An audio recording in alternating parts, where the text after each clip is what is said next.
Daddy ఏం చేస్తున్నారా?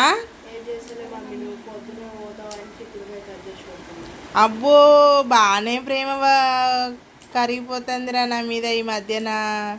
చిక్కుడుకాయ కూర అంటే మీకు ఇష్టం ఉండదు కదరా? అవునా, రేపు మీకు స్కూల్ లేదా? ఎందుకని? అవునా, సరే కానీ ఇప్పుడు ఈ చిక్కుడుకాయ కూర గ్రేవీ లాగా వండమంటారా, ఫ్రై చేయమంటారా, ఎగ్గులు వేసి వండమంటారా? డాడీ ఎగ్గులు వేసి వండమంటాడు. అట్లనే ఉండన్నా? సరే డాడీ, థ్యాంక్స్ డాడీ. ఇక నేను కూడా గిన్నెలు తోమేసుకుంటా, మీరు ఇది కట్ చేయండి. చూసిరా ఫ్రెండ్స్, మా పిల్లలు నాకు ఎంత హెల్ప్ చేస్తున్నారో.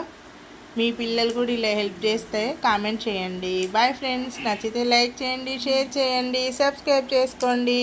అప్పుడప్పుడు పిల్లలకు కూడా పనులు చెప్పాలి ఫ్రెండ్స్, ఎందుకంటే వాళ్ళకు కూడా అర్థమవుతుంది కదా. బాయ్ మరి.